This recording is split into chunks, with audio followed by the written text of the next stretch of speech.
De modo, eu convido você, meu irmão e minha irmã, a abrir comigo a palavra de Deus em Deuteronômio, capítulo 4, verso 10. É importante dizer desde já que nós vamos considerar outros versos do capítulo 4 de Deuteronômio. Deuteronômio, capítulo 4, verso 10.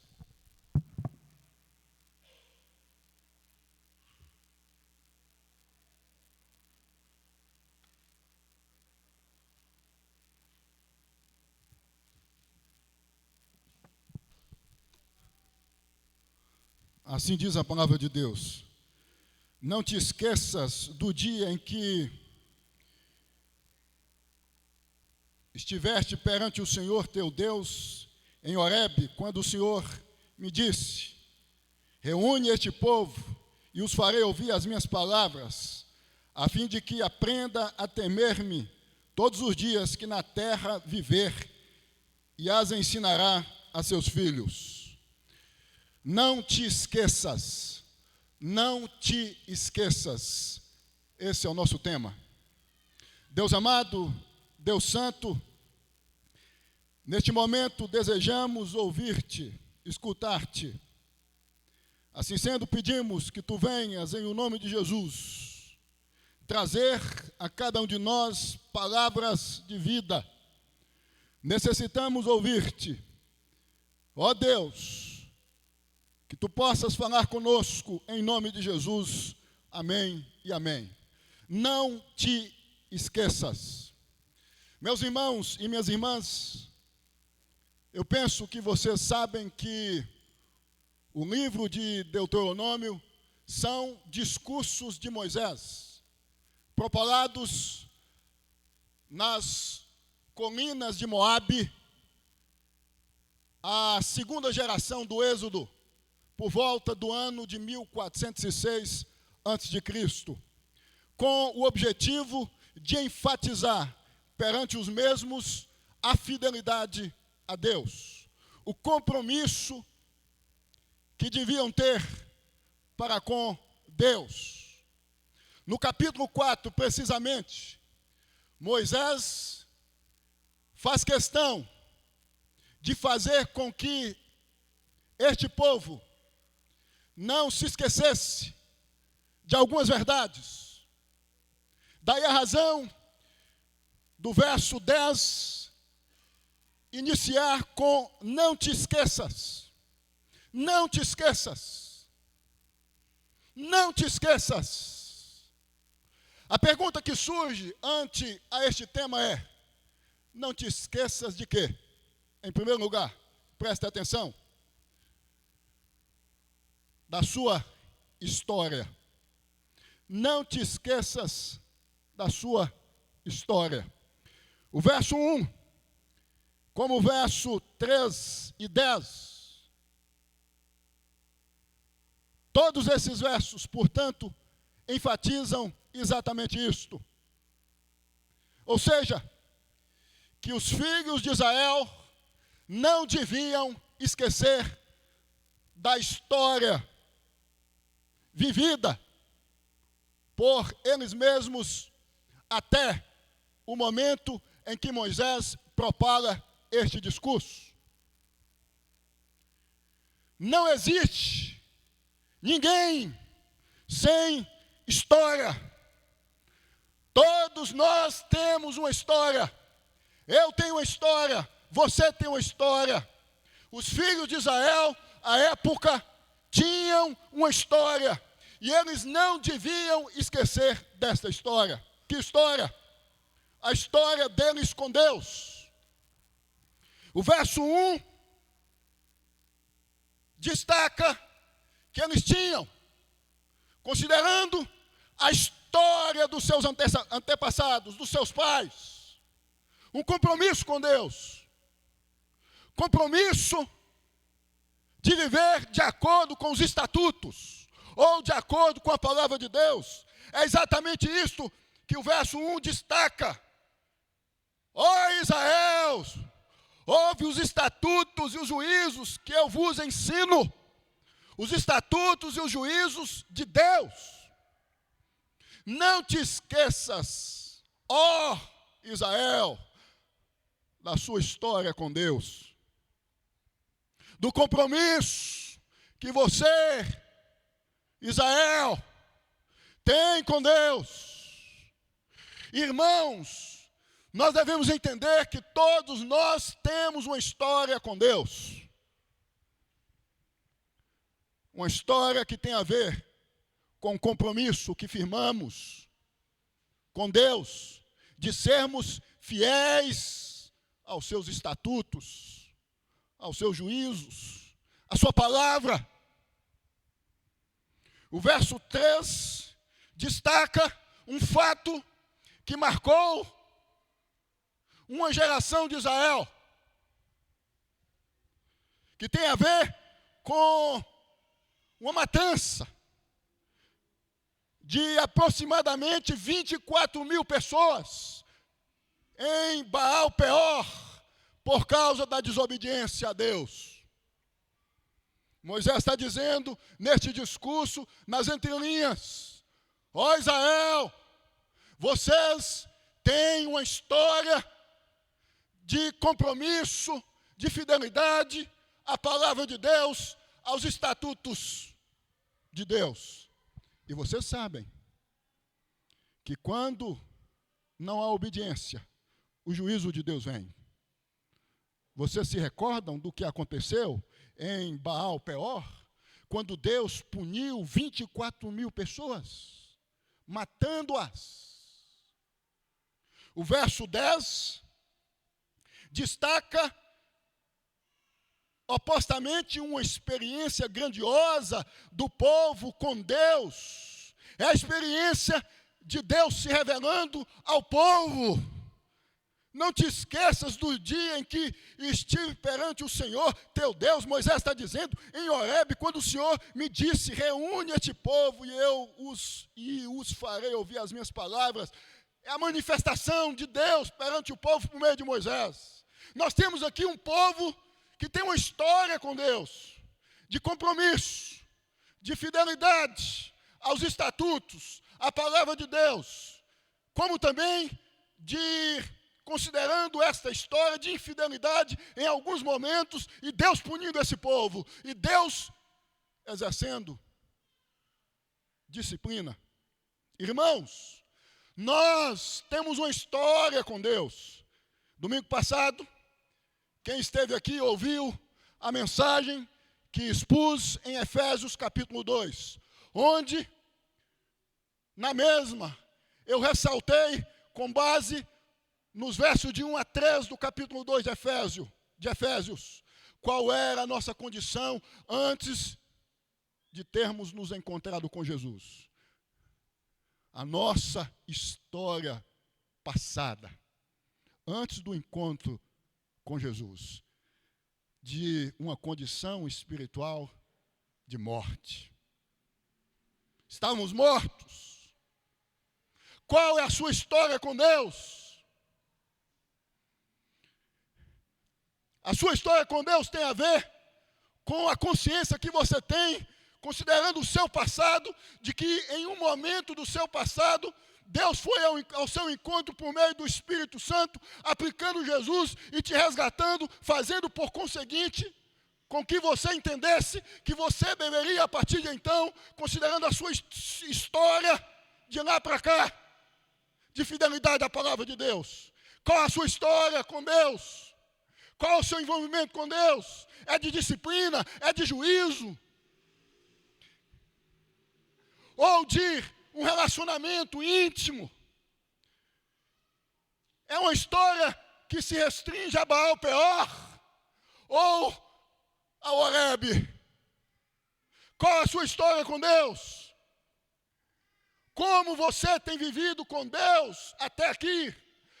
Como tem sido o seu relacionamento com Deus?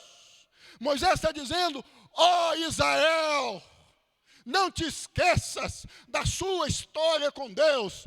Você, ó Israel, considerando os filhos de Israel, vocês são de Deus, Vocês pertencem a Deus. Então a história de vocês deve ser marcada pela experiência de vocês com Deus. A sua história é marcada majoritariamente pela experiência que você tem com Deus. Na sua história se vê mais você se preocupando com Deus. Se você for fazer uma retrospectiva hoje, você vai se encontrar se vendo, voltando no tempo, preocupado ou preocupada em manter-se fiel a Deus. Qual é a sua história com Deus? Não te esqueças da sua história. Você tem um compromisso com Deus, com a palavra de Deus. Não te esqueças da sua história com Deus. Segundo, não te esqueças da sua história dos seus filhos com Deus. O verso 9 destaca isto. Moisés está dizendo, qual o envolvimento dos teus filhos com Deus? Nós estamos diante de uma geração que está ouvindo Moisés, que, considerando muitos, havia perdido pais, mães, e já estavam na condição de pais e de mães. E Moisés faz questão de dizer, assim como seus antepassados, seus pais, tiveram uma história com Deus, os seus filhos e vocês devem ter uma história com Deus, de fidelidade à palavra de Deus, de compromisso para com Deus, de obediência com relação à palavra de Deus. Qual a história que os nossos filhos têm tido com Deus, meus irmãos? A história dos nossos filhos tem a ver mais com o mundo ou com Deus? Qual a história que o seu filho tem tido com Deus? Qual o envolvimento? Nós vivemos, infelizmente, em uma geração, eu já disse aqui muitas vezes, de muito discurso, de muito show, de muita música, de muito movimento, mas de pouca experiência com Deus. Uma história de encontros movimentados, evangelicamente falando, teatros, danças, shows, movimentos, músicas, aplausos, mas pouca experiência com Deus. É uma história de encontros que tem a ver mais com uma efervescência evangélica, mas de pouca experiência com Deus. Qual a sua história com Deus? Qual a sua história com Deus? Qual a história dos seus filhos com Deus? Graças a Deus, desde semana passada, o irmão Yong teve a iniciativa de começar a se envolver com os adolescentes da nossa igreja, fazendo alguns eventos, encontrando com os mesmos. No próximo sábado, vão assistir um filme aqui na igreja. Isso tem a ver, meus irmãos e minhas irmãs, com a preocupação de vermos os nossos filhos tendo experiência com Deus. Com Deus da história, com Deus da nossa vida. Não te esqueças, em primeiro lugar, da sua história com Deus, da história dos seus filhos com Deus. Moisés está dizendo, ó Israel, não te esqueças da sua história com Deus e da história dos seus filhos com Deus. É extremamente importante nós vivemos a história, entendendo que a nossa história deve ser marcada pelas experiências grandiosas, estupendas, magníficas com Deus. A nossa história é a história dos nossos filhos. Segundo lugar, não te esqueças de Deus. Primeiro, não te esqueças da sua história com Deus, da história dos seus filhos com Deus. Segundo, não te esqueças de Deus. Os versos de 16 a 18 destacam isto.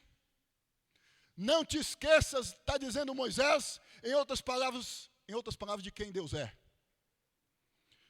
Se nós observarmos os versos, precisamente 15, 16, 17 e 18, tem o propósito, o objetivo de ressaltar isto. Não te esqueças de quem Deus é, de como Deus se revelou a vocês. Deus é um espírito puríssimo. Deus não é um desenho, uma imagem. Deus não é uma estátua de barro. Deus não é uma estátua de madeira. Deus é uma pessoa, é um ser vivo. Não te esqueças de Deus, de como Deus se revelou a vocês. Deus não se revelou a vocês em uma estátua de barro ou de madeira. Foi por meio de um desenho, com a forma definida. Com isto, Moisés está dizendo, não te esqueças de Deus, de quem Deus é, de como Deus se revelou a vocês, para que vocês não venham viver em nome de um Deus falso, de barro, de madeira, para que vocês não venham constituir religiosamente idólatras, ou se constituírem idólatras. Deus não é um desenho. Deus não é uma estátua de madeira. Deus é um espírito puríssimo. É uma pessoa. E vocês precisam entender que vocês precisam desenvolver relacionamento com este Deus, já que Ele não é um objeto inanimado. Ele é um ser vivo. Ele se apresentou a cada um de vocês, se comunicando, falando com vocês por meio de Moisés. Em outras palavras, não te esqueças, ó Israel, não te esqueças, irmãos e irmãs, de que o seu Deus é uma pessoa, e como pessoa você pode se relacionar. Você pode estabelecer comunicação. Você não está diante de uma estátua, de um objeto inanimado, sem vida. É uma pessoa. É uma pessoa que se comunica, que se envolve. E se envolveu conosco, presencialmente. Conosco, digo, a sua igreja, em um momento da história, em Jesus. Em carne e osso. O nosso Deus é o Deus do relacionamento, é o Deus da comunicação, é o Deus do envolvimento, é o Deus do abraço, é o Deus do aconchego, é o Deus que nos traz para perto com o intuito de envolver conosco, se relacionando conosco. Pergunta é, você tem se relacionado com Deus? Você tem conversado com Deus? Você tem entendido que Deus é uma pessoa, que Deus não é um desenho, que Deus não é uma parte do mundo, como ressaltou o filósofo Spinoza e as filosofias panteístas. Deus é uma pessoa, é um ser vivo. Nós devemos, meus irmãos, se não estamos nos relacionar mais com Deus, por meio da intercessão, por meio da oração, por meio do estudo, a sua palavra, você tem se relacionado com Deus. Deus é seu melhor amigo. Deus é o seu melhor conselheiro. É a Deus que você recorre.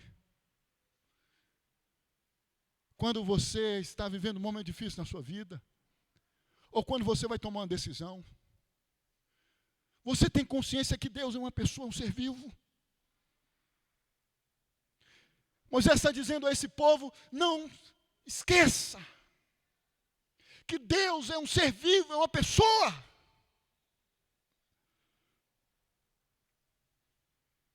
Não Entendam vocês, nada além disto, porque se vocês não entenderem, vocês vão correr o risco de criarem uma estátua, uma imagem,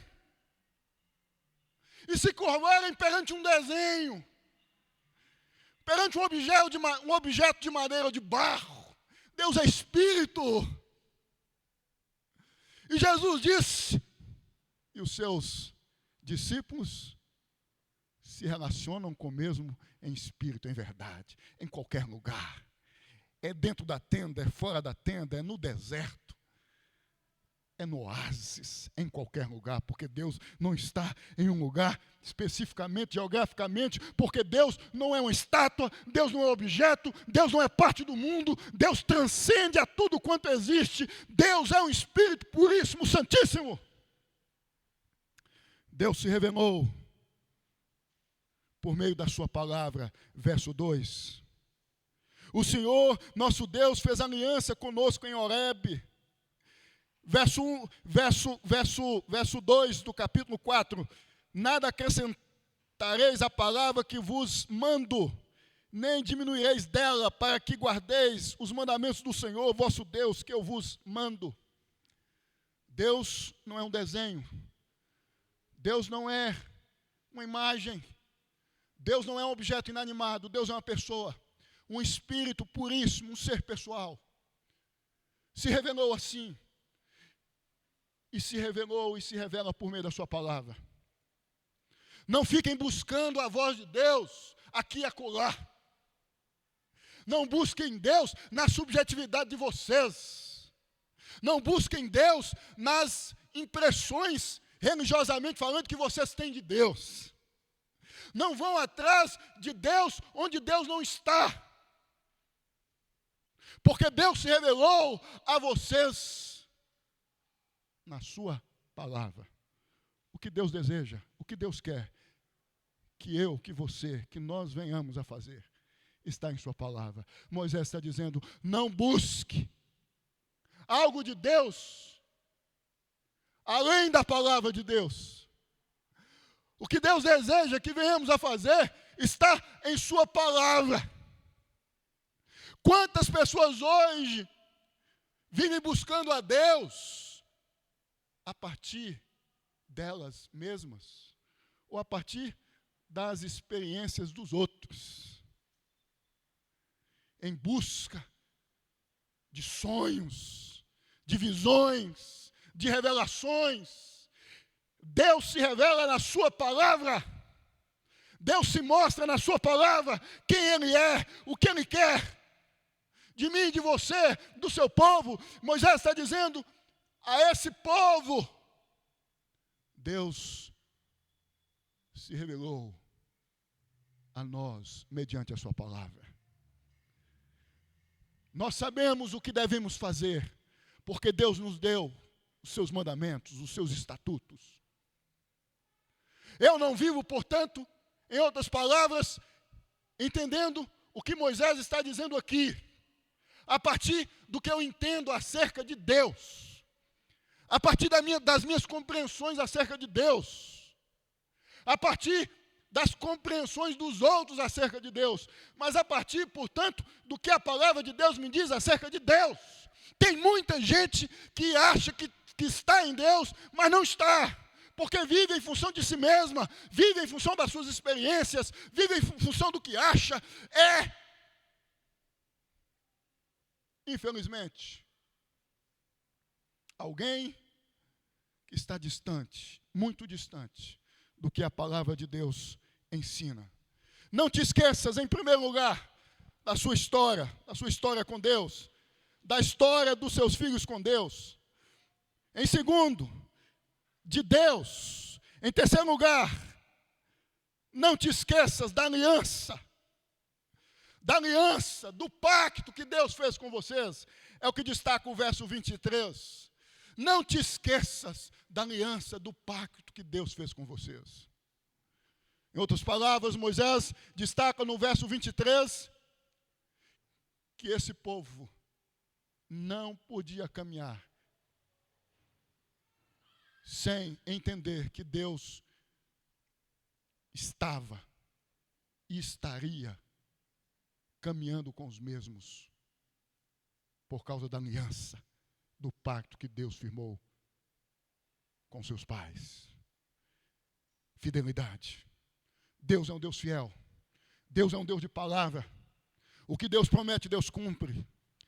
Não te esqueças da aliança que Deus fez com você em Jesus. Não te esqueças do pacto que Deus fez com você em Jesus. Em Jesus nós caminhamos, não para uma vida desgraçada, miserável. Em Jesus nós caminhamos para uma vida de bem-aventuranças. A vida que nos aguarda, o novo céu e a nova terra, o céu. Em Jesus nós caminhamos para nos encontrarmos com Deus. Nós devemos, meus irmãos, em nome de Jesus, continuar prosseguindo, entendendo-nos que o nosso Deus é um Deus de aliança, é um Deus fiel. Deus firmou um pacto, firmou uma aliança conosco. É óbvio que no contexto aqui tem a ver com conquistas materiais, físicas, com a conquista da terra. Conquanto, considerando a realidade neotestamentária, isto é, do Novo Testamento, nós temos que entender que essa aliança, que esse pacto tem a ver com a manutenção da promessa de salvação, da vida eterna, do céu ou do novo céu e da nova terra. Nós temos que entender que o compromisso de Deus para conosco não é, portanto, nos fazer prósperos financeiramente falando, materialmente falando na vida. Nós temos que entender que o compromisso com Deus, que o compromisso de Deus para conosco, que a aliança de Deus para conosco tem a ver com manter-nos caminhando nas bem-aventuranças celestiais, para as bem-aventuranças celestiais. Tem a ver com vivermos o céu, na medida em que vamos caminhando, com o propósito de vivermos no céu definitivamente. O gozo que temos em meio às tribulações, em meio às dificuldades, proporcionado subjetivamente em cada um de nós pelo Espírito Santo, é uma parte do céu. Nós não estamos no céu, mas muitas vezes nós pisamos no céu. Em Cristo nós fomos transportados para as regiões celestiais. Destaca o apóstolo Paulo escrevendo aos Efésios. Nós não estamos no céu, literalmente falando, mas vivemos o céu. Em Cristo nós vivemos a realidade das bem-aventuranças eternas. Hoje nós vamos participar da Santa Ceia. É um meio de graça, é um nutriente espiritual, é parte do céu, envolvendo-nos, nutrindo-nos espiritualmente. A gente experimenta, portanto, essa fidelidade, essa fidelidade de Deus para conosco sendo manifestada, porque Deus em Cristo firmou uma aliança, um pacto conosco. E você tem que viver entendendo que Deus, o seu Deus em Jesus, é fiel à promessa de salvação, de manutenção da salvação para com você, para com sua vida. Não se apoie no que você pode ver.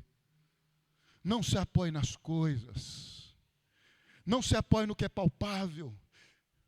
Entendendo que o compromisso de Deus com relação a você, considerando a sua fé, tem a ver com o que é palpável.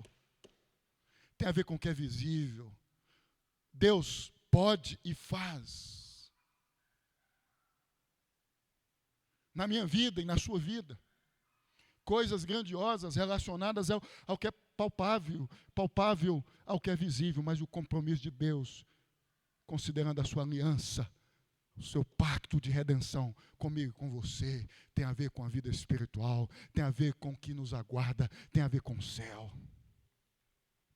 Não te esqueças da aliança, do pacto de Deus. Lembre-se, todas as vezes que a vida apertar, que os espinhos surgirem em sua caminhada existencial, no que Deus fez a você por meio ou por você em Cristo.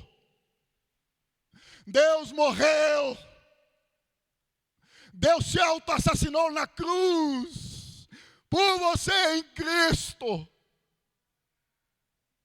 Lembre-se, desse pacto de sangue, do sangue do Cordeiro de Deus derramado na cruz por amor a você. Viva nesta vida entendendo que nada é mais precioso do que o que Cristo te deu, do que o que Cristo, portanto, fez por você na cruz.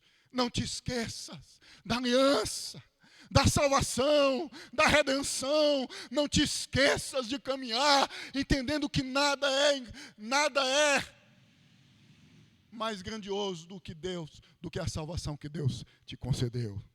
Em quarto e último lugar, não te esqueças que Deus é justo. Verso 8. Não te esqueças que Deus é justo.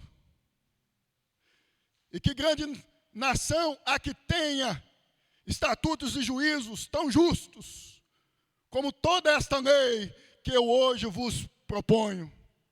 O seu Deus é justo. É um Deus justo. É um Deus que abençoa, é um Deus que pune de acordo com a sua justiça. Deus não é discricionário, arbitrário, manipulador, déspota, tirânico. Deus é justo. Deus é justo. Os mandamentos de Deus são justos. Moisés está dizendo, não pensem em vocês que o que Deus pede a vocês é pesado. É um fardo. Que Deus é um ser egocêntrico, sádico, que fica distante, emitindo ordens, a fim de ver vocês se matando, com o propósito de cumprir tais ordens, só considerando a sua satisfação pessoal. Não, Deus é justo. Os mandamentos de Deus, os estatutos de Deus, dados ao seu povo, beneficia mais o seu povo do que o próprio Deus. Deus não precisa, Deus é Deus.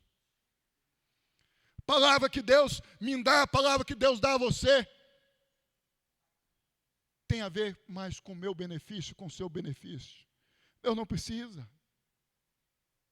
Palavra de Deus tem a ver com o cuidado de Deus para comigo, para com você. Deus é justo. O Deus que você serve é justo. Não é como um rei que pune parcialmente, que julga parcialmente, com base nas suas impressões, de maneira injusta, de maneira discricionária, de maneira arbitrária, despótica. Não. Sirvam a Deus, obedecendo a sua palavra, entendendo que Ele é justo. Deus é justo. Deus é justo. Meus irmãos e minhas irmãs, a justiça de Deus foi saciada em Cristo. Cristo pagou a minha dívida, portanto, Cristo pagou a sua dívida. Nós não podemos, e aqui eu já concluo esta mensagem, deixar de considerar o que Cristo fez por nós e as promessas que Deus tem para nós em Cristo. Moisés está falando para um povo que está almejando uma terra ou um espaço geográfico. Um povo que estava há anos caminhando no deserto e que almejava pisar em uma terra próspera. A esperança desse povo estava em viver em uma terra próspera, produtiva. Essa é a realidade do Antigo Testamento, considerando o povo caminhando no deserto. Conquanto isso aponta para tudo que nós temos que receber da parte de Deus em Cristo. Portanto, não tem a ver com nenhum espaço físico existente nesse mundo. Não tem a ver com nada que se restringe a esse mundo. Corrupto, efêmero, passageiro. tem a ver com a terra, metaforicamente falando, onde a traça e a ferrugem não corroem. Assim, em Cristo, nós não tememos os sepulcros, nós não tememos a morte. Nós vamos continuar caminhando nesse deserto chamado vida, entendendo-nos que o que nos aguarda em Cristo é incomparavelmente melhor. A nossa esperança é incomparavelmente melhor. Porque nós não estamos fundados em promessas mortas, em promessas que não podem ser cumpridas, mas em promessas vivas que vão ser cumpridas, porque Cristo já pagou a dívida. Que Deus te abençoe e que Deus possa fazer com que você não venha se esquecer da sua história com Deus, de quem Deus é, da aliança de Deus em Cristo com você e de que Deus é justo. Deus amado, Deus santo,